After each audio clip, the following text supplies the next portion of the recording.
이스라엘 백성을 애굽의 고통에서 구원하시기 위해 하나님께서는 모세를 선택하십니다.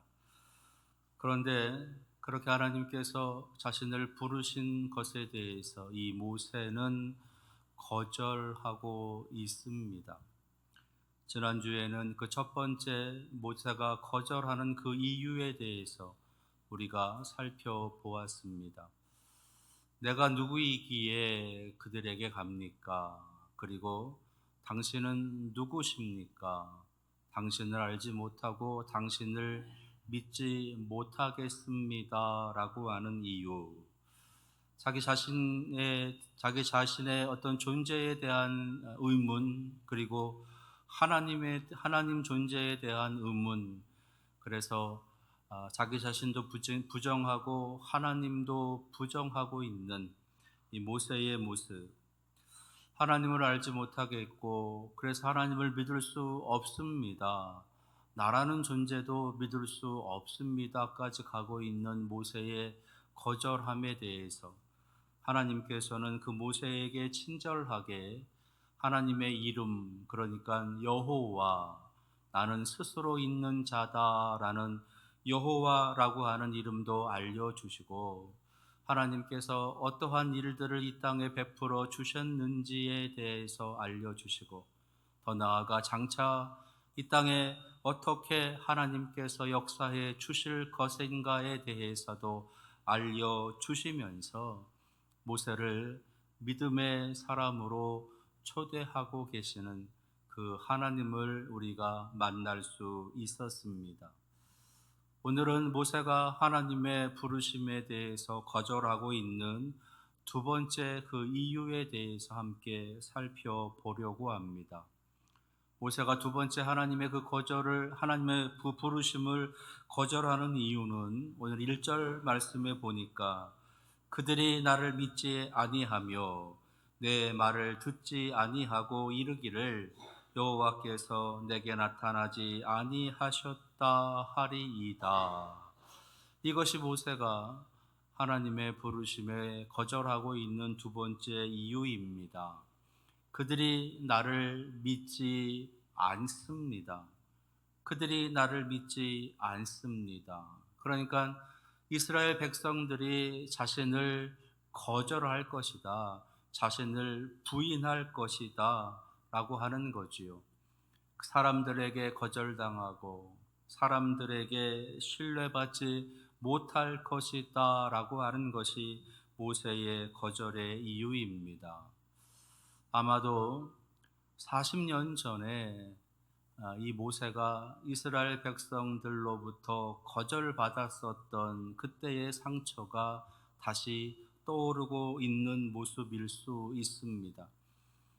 이스라엘 백성들을 자신의 힘으로 어떻게 구원해 보고자 하는 그런 모습을 나타내기 시작을 했는데, 그것을 거절하는 이스라엘 백성들로 인해서 결국은 미디안이라고 하는 곳으로 도망쳐야 되는 그러한 실패자의 모습, 도망자의 모습, 거절당한 그런 아픔, 그 상처가 여전히 남아 있었다는 거지요. 그래서 내가 다시 그들에게 돌아간들 그들이 나를 믿어주겠습니까?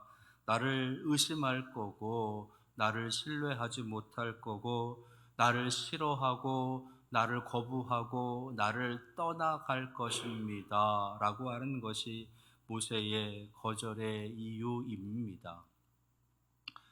하나님의 사람으로 살아가는 우리들을 바라보는 이 세상의 눈초리, 그런 눈초리를 받으며 살아가면서 우리도 모르게 이 모세와 같은 이 우리 이웃들, 우리 세상의 사람들에 대한 어떤 거절에 대한, 거부에 대한 그런 두려움이 우리들에게 있다라는 거지요. 저들이 나를 믿지 못하면 어떻게 할까? 저들이 나를 의심하고 나를 신뢰하지 않으면 저들로부터 거절당하고, 저들이 나를 싫어하고, 저들이 우리를 미워하고 우리를 떠나면 어떻게 할까라고 하는 것에서 오는 그런 불안, 두려움이 있다라는 겁니다. 그래서 그런 불안과 그런 두려움으로 인해서 하나님의 부르심에 거절하고 있는, 하나님께서 우리를 택하셨다라고 하는 것에 애써 부인하면서 거절하고 싶은 그러한 모습이 우리들에게도 가끔씩 나타난다라는 거예요. 그런 모세를 하나님께서는 이제 그 모세의 거절의 이유를 해결해 가십니다. 하나님께서 이 모세가 두려워하고 있는 그 거절의 이유, 자신을 믿지 못할 것이다 라고 그렇게 여기고 있는 그 모세를 향해서 하나님께서는 세 가지의 특별한 표적을 보여주시면서 이 표적으로 인해서 그들이 너를 믿게 될 것이다, 너를 인정하고 너를 의심하지 않고 너를 받아줄 것이다, 너를 믿음의 사람으로, 하나님의 사람으로 인정하게 될 것이다 라고 하시는 말씀을 하시면서 모세를 세워 주십니다. 그 세 가지의 특별한 표적은, 먼저 지팡이가 뱀이 되게 했다가 그 뱀이 다시 지팡이가 되어지게 하는 표적이에요. 두 번째는 모세의 손을 그의 품에 넣었다가 뺐더니 문둥병에 들게 되고, 문둥병에 들었던 그 손을 다시 품에 넣었다가 뺐더니 다시 온전한 살이 되어지는 모습을 보여주시는 것이 두 번째 표적입니다.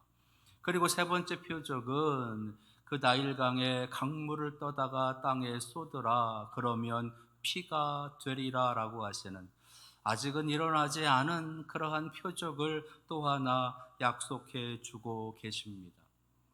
지팡이가 뱀이 되고 뱀이 지팡이가 되는, 나병든 손이 다시금 온전한 손이 되어지게 되는, 강물이 피가 되어지는 이러한 표적을 하나님께서는 모세의 눈앞에 펼쳐 보이시면서, 이 표적으로 인해서 그들이 너를 믿게 될 것이다, 하나님께서 너를 보냈다 그들도 인정하게 될 것이다, 너는 믿음의 사람이 하나님의 사람으로 인정받게 될 것이다 라고 하시는 것을 말씀해 주고 계시는 거예요.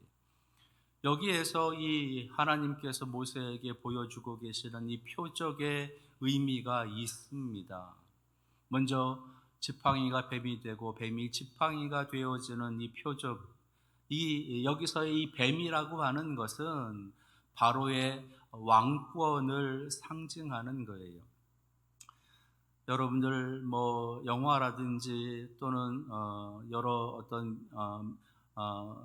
미디어들을 통해서 여러분들이 뭐 아시는 것처럼 애굽을 이야기할 때, 이집트를 이야기할 때 상징적으로 나오는 동물이 있지요. 그 동물이 바로 코브라라 그렇게 불리는 뱀입니다. 그래서 바로의 왕의 왕관도 뱀의 형상을 따고 있고요.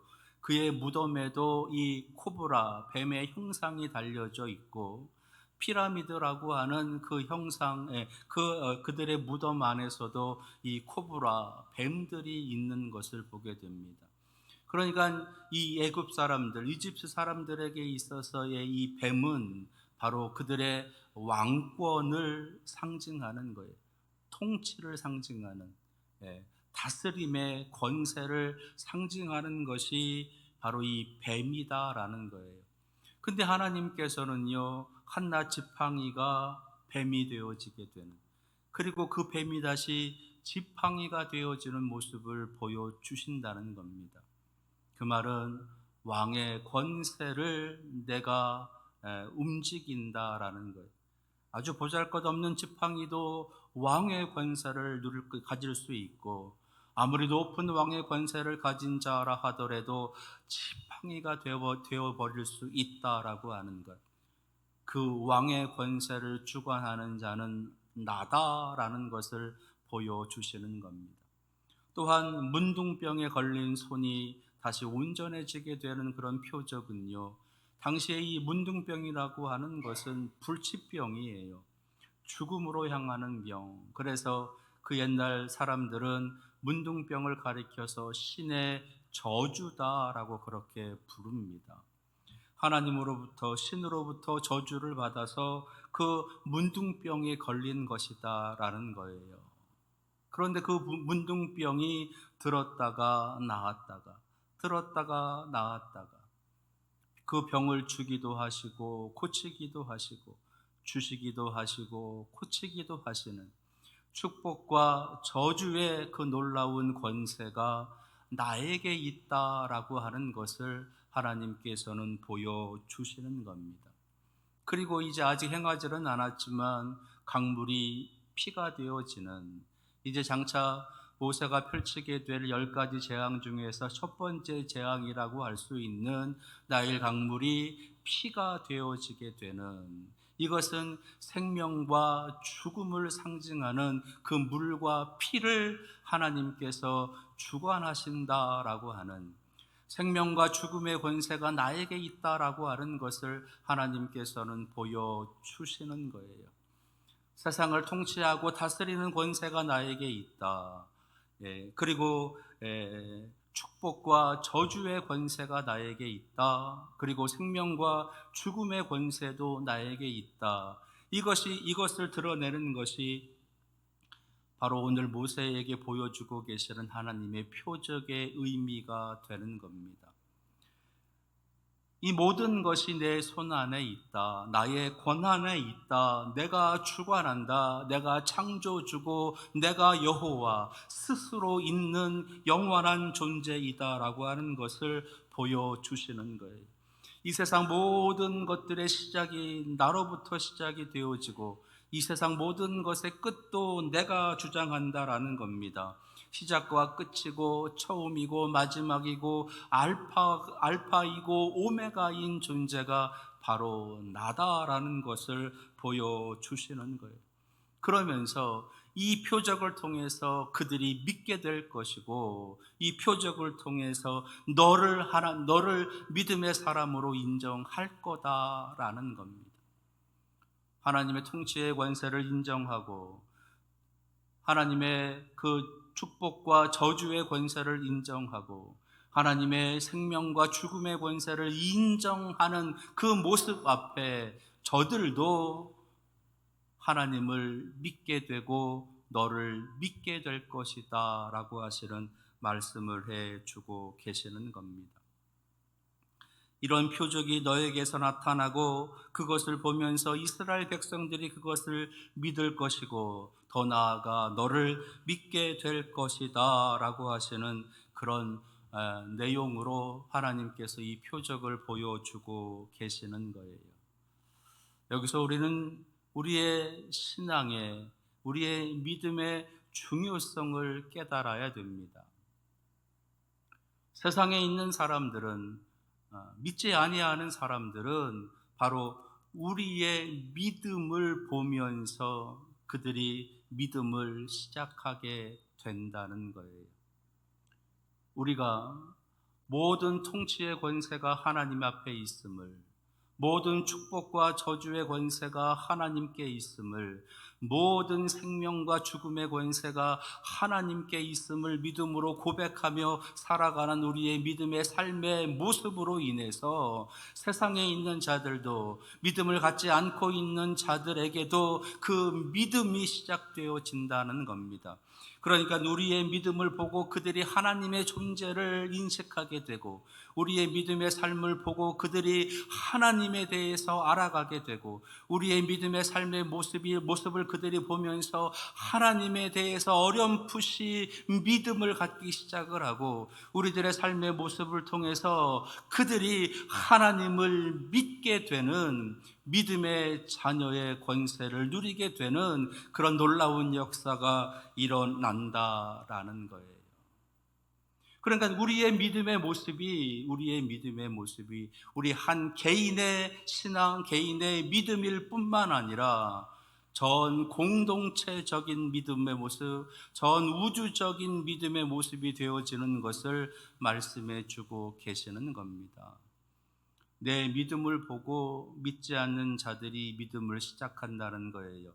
내 믿음을 보고 믿지 않는 자들에게 하나님의 구원하심이 임한다는 겁니다. 내 믿음을 보고 우리 가족의 구원이, 우리 가족의 믿음이 시작된다는 거예요. 내 믿음을 보고 내 남편이, 우리 자녀가, 우리 아들이, 딸이 하나님을 알고 하나님을 향한 믿음을 시작하게 된다라는 겁니다. 자, 그러면 우리들에게서 나타나는 하나님을 향한 믿음의 증거는 무엇일까? 믿음의 표적은 무엇일까라는 거지요. 이 모세에게 하나님께서 보여주시고 계시는 것 같은 지팡이가 뱀이 되고 뱀이 지팡이가 되는 이러한 표적, 문둥병을 앓고 있었던 그 손이 다시 멀쩡하게 온전하게 되어지는 그런 놀라운 치료의 역사가 있는 표적, 강물이 피가 되어지는 이러한 정말로 말도 안 되는 기적 같은 일이 일어나는 그런 표적, 그러한 표적만이 믿음의 증거이냐라는 거지요. 신앙생활을 하면서 우리는 이러한 특별한 기적에만 너무 집중하는 경향이 있습니다. 병고침의 기적, 초자연적인 어떤 그런 기적의 역사들, 앞을 보지 못하는 자가 보게 되고, 말을 못하던 자가 말을 하게 되고, 듣지 못하던 자가 듣게 되고, 걷지 못하던 자가 걷게 되고, 오랜 동안 앓고 있었던 병이 치료를 받게 되고, 갑작스럽게 당했었던 많은 환난과 어떤 사건, 사고들이 아무렇지도 않은 것처럼 완전히 다 해결되어지게 되고, 그러한 기적에만 집중하는 경향이 있다라는 거예요. 그러면서 그러한 기적 같은 일들이 일어나는 것이 믿음의 표적이다, 믿음의 어떤 증거들이다라고 거기에만 집중하려고 하는 모습이 있다라는 겁니다. 자, 그러면 그렇게 놀라운 표적과 그런 기적 같은 일들이 일어나는 것이 믿음의 증거다. 그러면 우리가 지금 살아가고 있는 우리의 삶 속에서 믿음의 증거는 없어요. 여러분들 지금껏 20년, 30년, 40년, 50년 평생을 신앙생활하고 믿음으로 살아가는 것 아닙니까? 그럼 여러분들의 인생에 이런 초자연적인 기적이 있었습니까? 이런 놀라운 표적들이 있었어요. 앞을 보지 못하던 자가 보게 되고, 듣지 못하던 자가 듣게 되고, 말하지 못하던 자가 말하게 되고, 걷지 못하던 자가 걷게 되고, 죽은 자가 살아나게 되는 이런 표적이 있었냐는 겁니다. 그런 이야기를 몇 번이나 들으셨어요. 그런 일이 있었다라고 하는 이야기를 우리의 삶 속에서 지금 21세기 이 시대 안에서 몇 번이나 들으셨어요. 없어요. 그러면 뭐예요? 우리의 믿음의 증거가 없으면 우리의 믿음이 가짜예요? 우리의 믿음이 거짓인가요? 그럼 더 나아가서 우리의 믿음이 가짜고 거짓이면 하나님도 가짜고 거짓이겠느냐라는 겁니다. 아니잖아요. 우리의 믿음은 거짓일 수 없어요. 우리의 믿음이 가짜일 리가 없습니다. 자, 그러면 이런 표적이 없지만, 이런 기적 같은 일이 우리의 삶에 일어나지 않고 있지만, 우리가 말할 수 있는, 우리가 자랑할 수 있는 우리의 믿음의 증거, 믿음의 표적이 무엇이냐라는 거예요. 그것은요, 우리가 일상의 삶을 살아가면서, 평범한 삶을 살아가면서 꾸준하게 지켜가고 있는 우리의 신앙의 삶, 믿음의 삶의 모습이다라는 겁니다. 대표적인 거는요, 예배예요. 기도예요.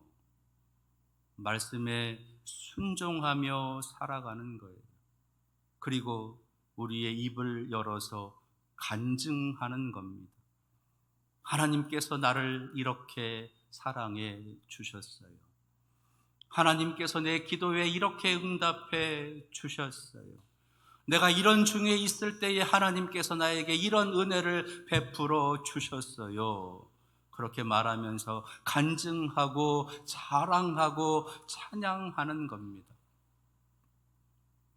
오늘 이 모세가 말하고 있는 이 하나님께서 그에게 보여주고 계시는 이 표적은요, 그가 지금 간증으로 하고 있는 이야기예요.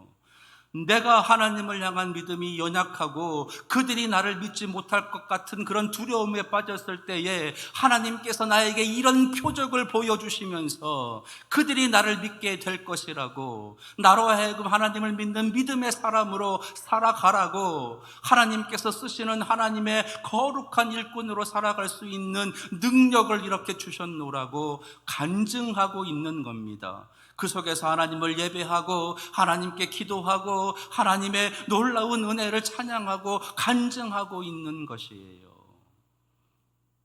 이 말은 우리가 일상적으로 평범하게 드리는 우리의 예배가 우리의 간증이 되고 하나님을 찬양하는 우리의 믿음의 증거라는 겁니다. 하나님 앞에 우리가 기도하는 그 기도의 모습이 우리의 믿음의 증거이고, 하나님의 말씀에 순종함이 이 땅에서 거룩함으로 살아가기 위해서 애써 노력하는 그 삶의 모습이 믿음의 증거라는 거예요. 주님께서 마태복음 5장에 이런 말씀을 하십니다. 너희는 세상의 소금이고 빛이다 라고 말씀하시면서, 이같이 너희 빛이 사람 앞에 비치게 하여 그들로 너희 착한 행실을 보고 하늘에 계신 너희 아버지께 영광을 돌리게 하라. 여기서의 착한 행실은 뭘까요? 여기서의 착한 행실이라고 하는 것은 빛의 자녀로 하나님 앞에 살아가는 삶, 곧 믿음의 삶을 이야기하는 겁니다. 믿음의 삶은 예배이고, 믿음의 삶은 기도이고, 믿음의 삶은 말씀에 순종하는 거고, 믿음의 삶은 간증을 통해서 하나님을 찬양하는 삶이 되는 거예요. 예배가 이렇게 소중한 겁니다. 기도가 이렇게 능력이 있는 거예요. 말씀에 순종하며 살아가는 그 순종의 삶이 이런 엄청난 결과를 낳게 되어진다라는 겁니다. 그래서 하나님께서는 우리가 예배를 통해서, 기도를 통해서, 이 순종의 삶을 통해서, 간증의 삶을 통해서 너희들의 믿음의 증거들을 나타나게 하신다라고 말씀하시는 거예요. 그리고 그 예배에 드리는 우리의 모습을 보며 세상에 있는 사람들이, 믿지 않는 사람들이 하나님을 인정하게 된다는 거예요. 우리가 기도하는 그 모습을 그들이 보면서 하나님의 능력을 깨닫게 된다는 겁니다. 우리가 말씀에 순종하며 어떻게든 그 말씀을 지키며 살아가기 위해서 애쓰는 그 모습을 보면서 그들도 어렴풋이 하나님을 믿기 시작한다는 거예요. 우리의 간증의 소리를 들으며, 우리의 찬양의 소리를 들으며 그들의 마음에 하나님의 구원하심이 임하게 되고 하나님을 향한 믿음이 시작되어진다는 겁니다.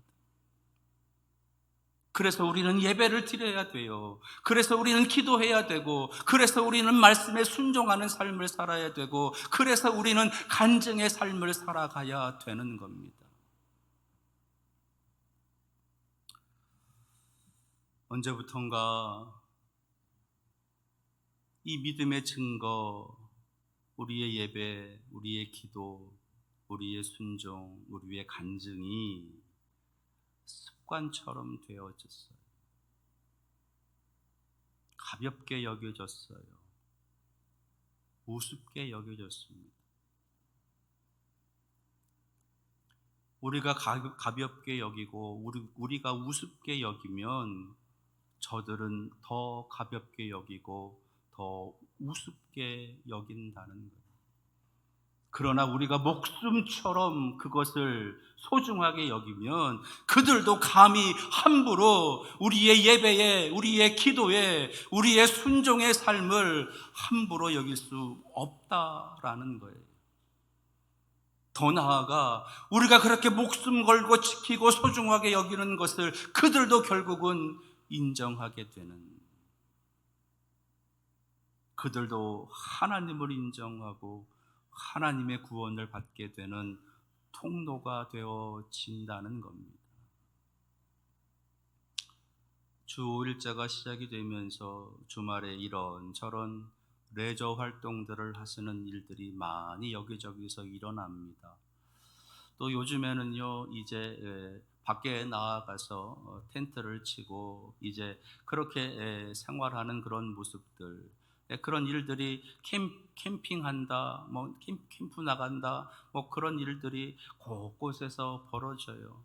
가족들끼리 나가기도 하고 친구들끼리 삼삼오오 모여서 나가기도 합니다. 근데 그런 일들 가운데 가끔씩 벌어지고 있는 안타까운 그런 어떤 이야기들이 들려오게 되는데, 그건 뭐냐 하면 주말에 가다 보니까 주일과 연결이 되잖아요. 캠핑을 좋아하시는 크리스찬들 중에서 캠핑만 가고 싶은데 교회는 나가야 되겠고 이러지도 못하고 저러지도 못해요. 그리고 친구들과 계획을 잘 짰다가 이제 주일에 걸려서 못 가겠다고, 안 되겠다고 이야기를 이제 친구들에게 하는 겁니다. 그러면 친구들이 그런데요, 친구들이 괜찮아, 뭐 어쩌다 한 번인데 뭐 이해하실 거야, 괜찮아 괜찮아. 그 이야기를 친구들로부터 들으면 그 마음이 얼마나 편안해지는지. 예. 그래서 그 친구들의 음성을 하나님의 음성인 걸로 착각하고 거길 가는 거예요. 어떻게 친구들의 말은 그렇게 잘 듣는지, 그 친구들의 마음이 왜 그렇게 편안하게 되는지. 우리가 예배를 우습게 여기는 것은 하나님을 우습게 여기는 거고요. 우리가 기도를 쉽게 여기는 것은 하나님을 가볍게 여기는 겁니다.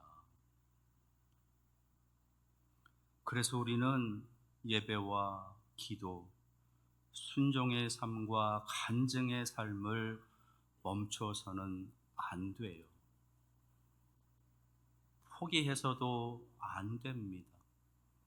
우리가 그것을 멈추는 순간, 우리가 그것을 포기하는 순간 하나님의 구원하심이 우리의 이웃들에게 중단되고 포기되어지게 되는 것이에요.